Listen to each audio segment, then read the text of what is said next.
танд эрхэм мөндөд үзэгчтэй өглөө өвлгөн бүр та бүхэндээ хүрдэг өдөр тутмын сонингийн том эхэлж байна. За үзэгчтэй өсөлдөр бид нэр 7:8:30-аас сонингийн том явдаг байсныг өнөөдрөөс эхлэн 9:30 болж хойшлуулж байгаа шүү. За тэгээ өнөөдөр та бүхэндээ үндэсний шүдэн сонингоос эхэлж тоомлж хүргье. За хүний эрхийн түгээмэл тунхаглал багтлагдсны 70 жилийн өнөөдөр тохиож байгаа. За үүнтэй холбогдуулаад хүний эрхийн үндэсний комиссийн дарга, за хууль зүйн ухааны доктор, Монгол Улсын гавьяа төрч Бямдорж үндэсний шүдэн сонингийн сэтгүүлч отхон жаргалтай ажиллах хийсэн байна. За улс төрийн энэ бүх харамсалтай үйл явдлыг хараад итгэл үнэмшил, төрөө хүндлэх хүндлэлийн хувьд би өлсөөд байна гэсэн юм гарчигтай ярьслага 4, 5, 9 төр нүрт гарсан байна. За хүний эрхт сүүлийн үед 2015-аас 2016 онд насан туршаагүй 198 хүүхэд хүчирхийлэлд өртсөн байсан бол 2017 онд энэ нь 343 болж нэмэгдсэн байна. За хүний эрхийн комиссийн даргын одоо ярьж байгаагаар хүчирхийлэл нэмэгдсэндээ бус харин гомдол мэдүүлэх, өргөдөл гаргах тухай мэдээлэл их болсонтой холбоотой гэж ингэж тайлбарласан байна. Өвөө эмээтэйгээ амьдардаг 12 настай охин хүний эрхийн комиссд гомдол гаргасан. Өвөө эмээ маань одоо зургт үзүүлэхгүй байна. Төвхтөө юм гэж одоо жишээл гомдол гаргасан. Тэгэхээр энэ нь одоо тэр тухай юутай бас гомдлын юутай тоонд ороо явчихдаг гэсэн ийм мэдээлэл өгсөн байна. За жилд утааны улмаас 450 хүүхэд нас барж байна гэсэн ийм мэдээлэл байсан. Харамсалтай нь үүнээс ч илүү байхыг үгүйсэхгүй. За 10-аас 20 жилийн дараа утаатай холбоотой утааны жинхэнэ хохирогч болсон бүхэл бүтэн үе гарч ирэх байхаа гэсэн ийм одоо зүйлийг Бямдорж дарга ярьсан байна. За би нэг зүйлд маш их баярлдаг. 2004 онд одоо улс төрөөс зодог тайлсантай маш их баярлдаг. Хэрвээ одоо зодог тайлаагүй байсан бол өдөрт одоо ёстой нэг дээд зэргийн тэнэг мөртлөө дээд зэргийн ухаантай хүн л байх байсан багтаа гэсэн ийм зүйл ярьсан байна. Яагаад тэгэхээр одоогийн улсын хурлын гишүүд цаасаар мэдээлэл аваад тэр дагуугаа одоо шийдвэр гаргадаг ийм одоо амьдралаас тасарчихсан ийм байдал одоо болтол одоо үргэлжлээд байна гэсэн ийм одоо ярьцлагыг үндэсний шүдэн сонин дээр өгсөн байна. Тэгэхээр та бүхэн үүнийг үндэсний шүдэн сонингоос дэлгэрүүлж уншаарай. За ам долларын ханш докторжиж шатхууны үн буурч эхэллээ гэсэн мэдээлэл үндэсний шүдэн сонингийн тэргүүн нүрт гарсан байна. За саяхан засгийн газраа шатхуун импортлогч компаниудад хийсэн уулзалтын үр дүнд 100 төгрөгөөр буурсан. За оны төгсгөлд дахин 100 төгрөгөөр буурна гэсэн ийм одоо хүлээлт байгаа юм байна. Сүүлийн өдрүүдэд ам долларын ханш тогтворжиж байгаа нь үүнд одоо нөлөөлж байгаа гэсэн ийм мэдээллийг өгсөн байна. За улсын хурлын үйл ажиллагааг тасалдуулахгүй байхыг шаардлаа гэдэг. Энэ өнгөрсөн 5 дахь өдөр хэвлэлийн хурал болсон. Улсын хурлын дэд дарга инхэн амгалан, за Баатар билэг, Сод билэг, нарын одоо 4 гишүүн байсан санагдаж байна. Тэгээд хэвлэлийн баг хурал хийсэн. За үүнтэй холбогдуулсан мэдээллийг үндэсний шүдэн сонин 2 дугаар нүртээр нийлсэн байна. За 3 дугаар нүрт улсын хурлын дарга инх бол одоо улс төржилтөө зогсоож засгийн газар ажиллаа хийх ёстой гэсэн ийм шаардлагыг тавьсан байна. За дэлхийн эдийн засаг, дэлхийн мэдээ 6-7 дугаар нүрт бүгд баримтат хятадаар тус хөгжил буураа мужуудаа нийт төсвийн талаас илүү хувийг хуваарлдаг гэсэн ийм мэдээллийг сэтгүүлч даваа самбуу бэлтгэсэн байна.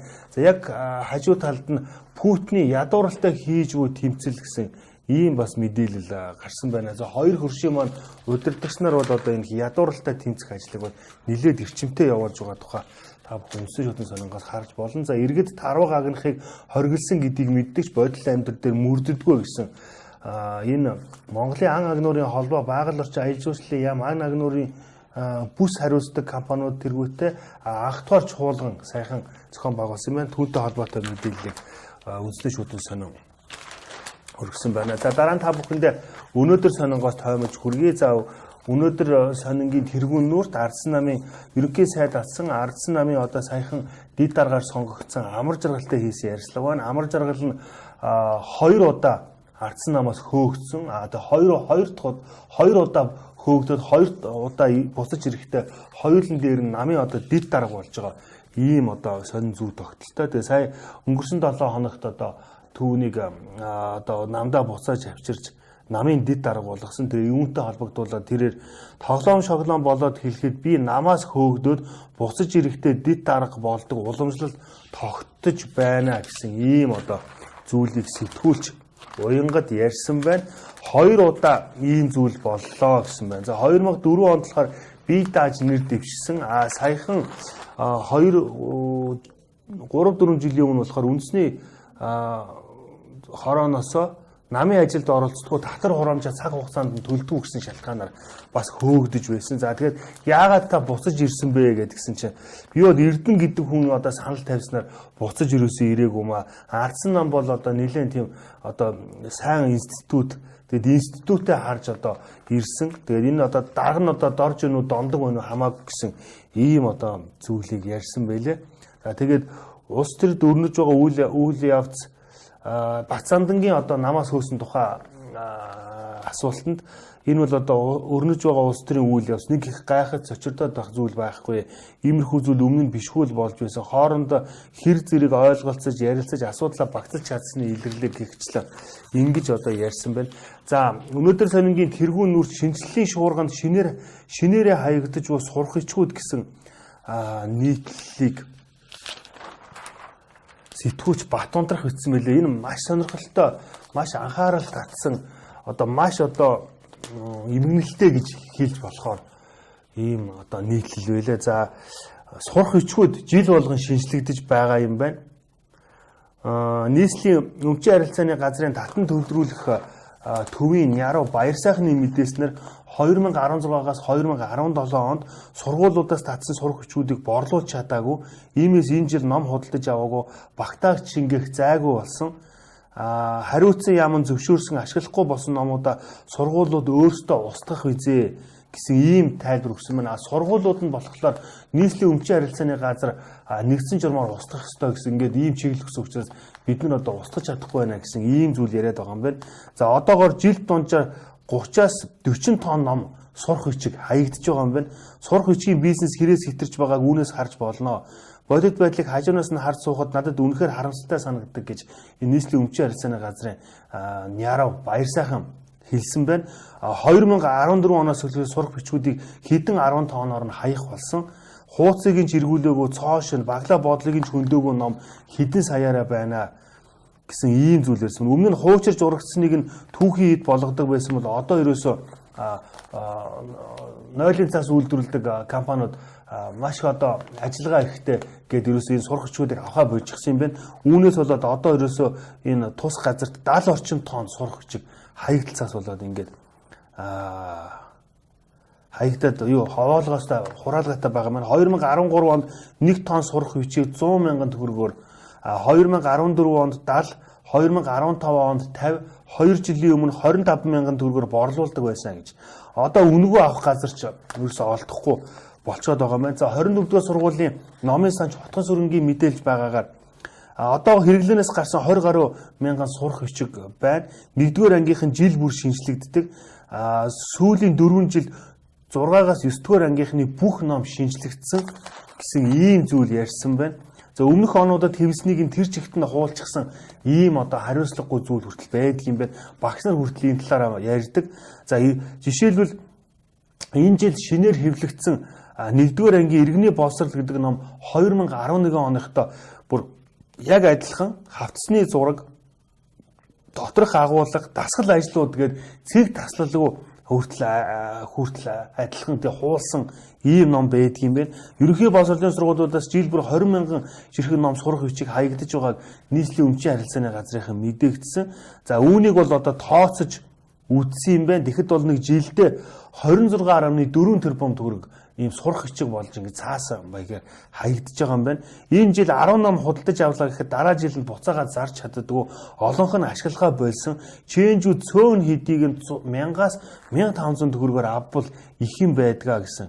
Ингээ өчнөө тэрбум төгрөгөөр саяар нь хэвэл тараачхад хайж ялцруулдаг бид бие баян улс юм уу? Энэ юу нь яг юу болоод байгаа юм бэ гэсэн ийм асуудал хөндөсөн нийтлэлийг сэтгүүлч Батундрах бичсэн байна. Тэгэхээр энийг холбогдох байгууллагууд нь бас анхаарахгүй бол үнэхээр одоо бас гамшигын хэмжээнд хүрчихсэн байгаа юм байна. За өдөр бүр үхэлтэд тулах хэцүү гээд за өнөөдөр сонин хавдартай тэмцэж байнгын сэдвээ болгосон байгаа. Сэтгүүлч Эрдэнэ цэцэг энэ талаар нийтлэл бичсэн байна. За өнгөрсөн 5 дахь өдөр мөн авилаа тэмцэх газрын мэдээлэл хийсэн. За хэд хэдэн анхаарал татсан хэргийн талаар мэдээлэл өгсөн. Жишээлбэл ерөнхий сайд асан баяр сайхан бэлэг нарын хэргийн талаар болохоор улс дамжсан гадаад улстай холбогдсон хэрэг учраас нэлээд удаан шалгаж байгаа гэсэн ийм мэдээлэл өгсөн байна. За уул уурхай дэд сайд асан Эрдэнэ булганыг болохоор албаны эрх мэдлээ хэтрүүлсэн бусдаас онцлог хэмжээний авилгал авсан хэрэгт холбогдуулан шалгаж байгаа гэсэн мэдээллийг өгсөн байна. За жидүүтэй холбоотой Бацэрэг сайдаас гадна өөр улсын хурлын гишүүнийг дуудаж байцаагаагүй гэсэн мэдээлэл өгсөн байна. За оюу толгоон асемтэй холбоотой 10 орчим хэрэг бүртгэлийн хэрэг нээсэн. За өнгөрсөн 10 дугаар сард аудитын дүгнэлт гаргасан шалгалтын ажиллагааг наривчлалын прокурорын хяналтанд ор явуулж байна гэсэн ийм мэдээллийг өгсөн байна. За өнөөдрийн баг бүх өдөр тутмын сонин дээр энэ авилаа тэмцэх газрын хэвлэлийн бах хурлын мэдээлэл өгсөн байгаа. За Б1-р нүүрс өнөөдөр сонингийн Б1-р нүүрс сэтгүүл цэрэн долмын бэлтгэсэн 4 айл тутмын нэгд ажил хийх сонирхолгүй хүн байна гэсэн ийм мэдээлэл нийтлэл гарсан. За энэ нийтлэлийг уншаад үзэхэд албаны мэдээлэлээр бол нэг 50 орчим 41 мянга, за албан бусаар бол нэг 50 орчим мянган ийм ажил хийх сонирхолгүй гэр бүлээрээ тижээлэгдэг ийм хүн байдгийм байна.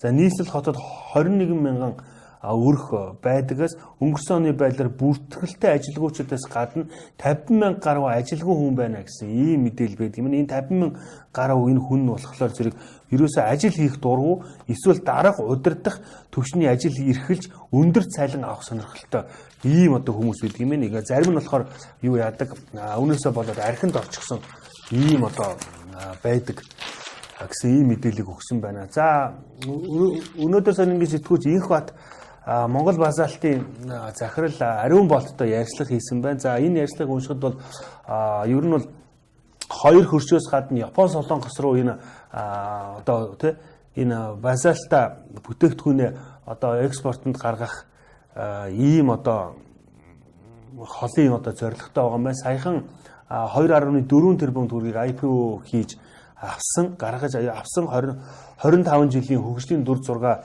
бид нар гаргасан компанийн 30 орчим хувийг бид нар ингээд сая ингээд юугаар хөрөнгийн биржээр ингээд борлуулсан гэсэн ийм зүйл ярьж байгаа.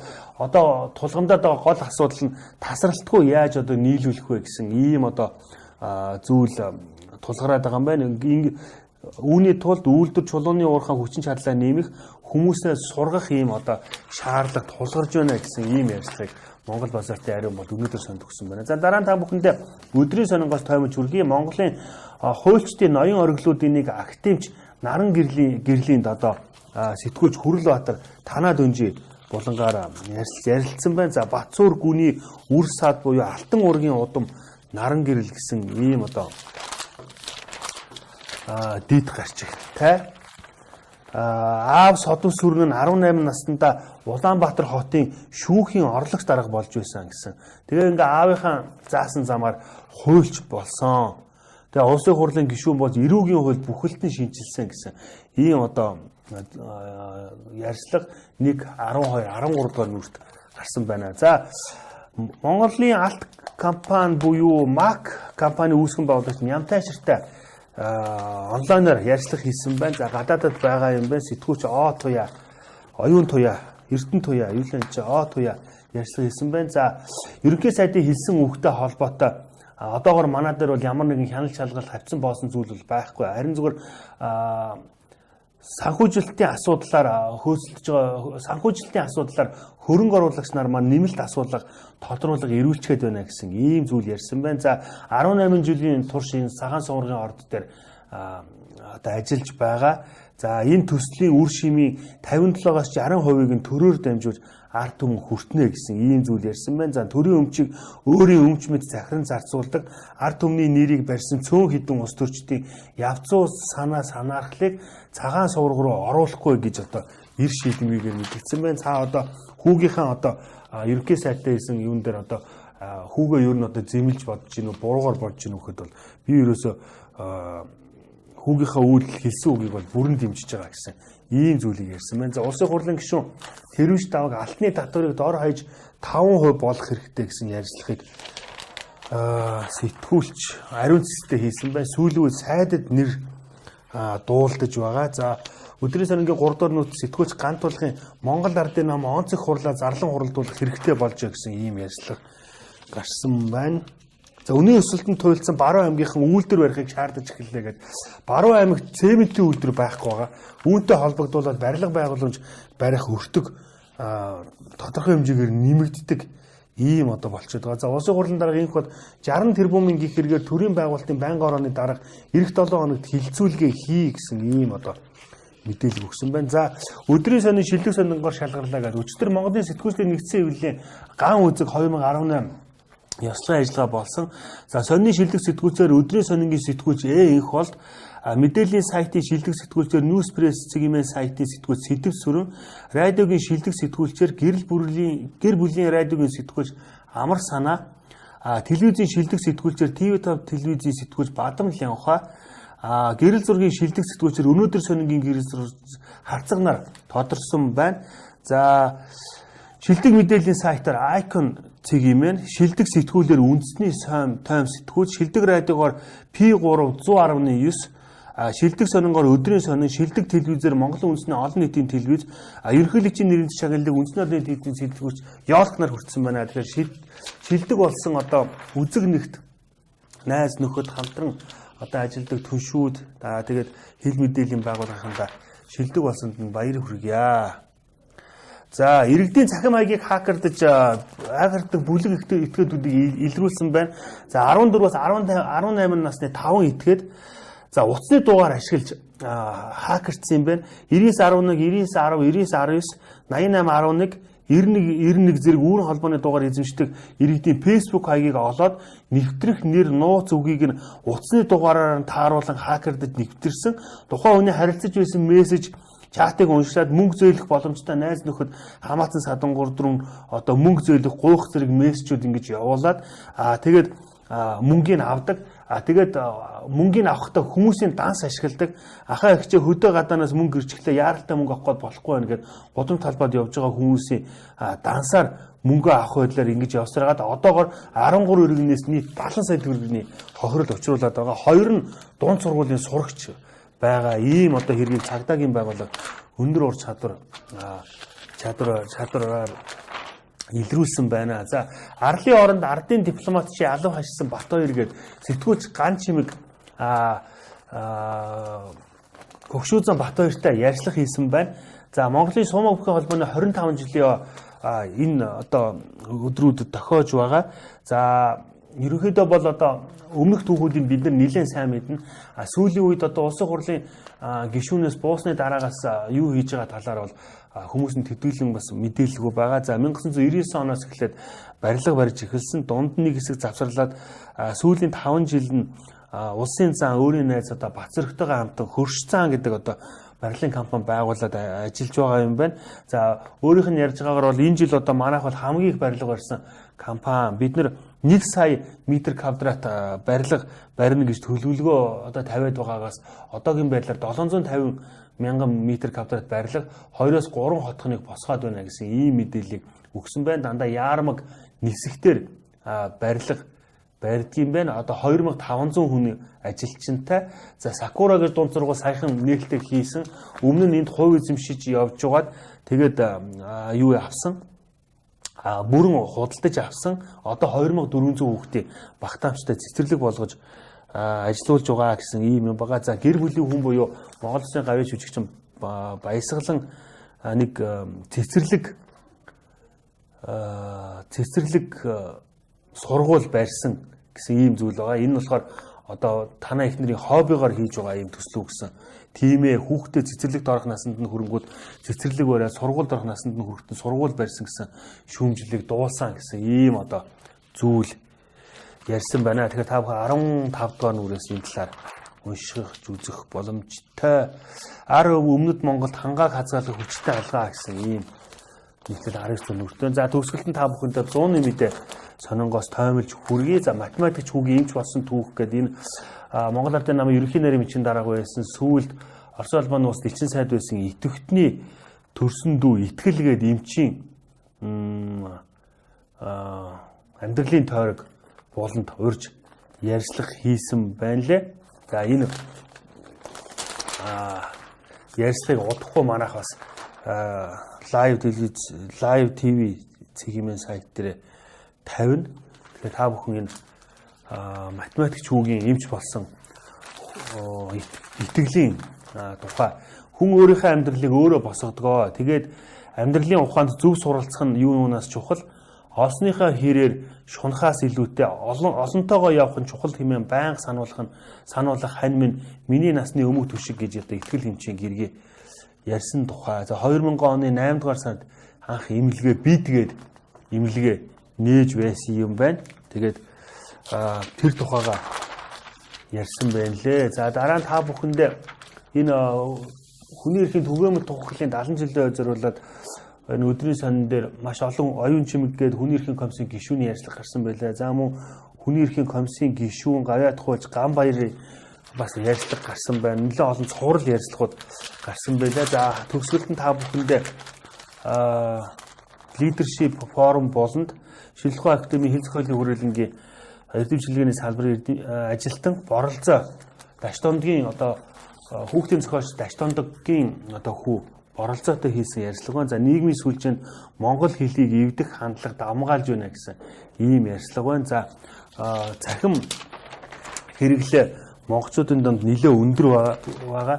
За үүнтэй холбогдуулаад монгол хэлийг нэлээд эвдэх байдал ажиглагдаж байна гэж одоо үүнд харамсаж байгаагаа судлаачийн хувьд илэрхийлсэн байгаа.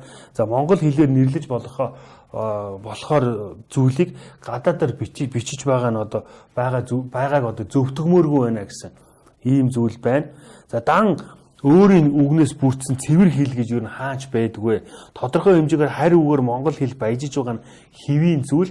Гэхдээ монголоор нэрлэж болох зүйлийг шууд гадаадаар бичиж ярьж байгааг зөвтгмөөргүй байна гэсэн ийм зүйл байна. За сүүлийн үед цахим орчинд шеэрлэх, сийндэх, постлох, мэйлдэх, селфидэх, копидэх, сэвлэх гэх мэт одоо өдөр тутмын ярианы хийм маяг болцоход байна. Мөн монголчууд альваа зүйлд уулга алдаж гайхахтаа хөөх гэж одоо жишээлбэл хэлдэг байсан бол цахим орчинд ялангуяа залуучууд вау гих зэрэгээр бичиж байна. Энийн сүүлдээ ярианы хэлэнд вау гих зэрэгээр гадаадаар уулга алдах болцохоос нь харамсалтай гэсэн ийм зүйл ярьсан байна. За нэг өгүүлбэр бичээд нилээд хідэн одоо за ер нь сүүлийн үед нөгөө зөв бичих зүүн алдаатай бичих нь одоо хэвийн одоо зүйл болоод байгаа. Одоо нэг өгүүлбэр бичээд нилээд хідэн зөв бичих дүрмийн алдаа гаргадаг улсын хурлын гишүүн хүртэл нийгмийн сүлжээнд харагддаг.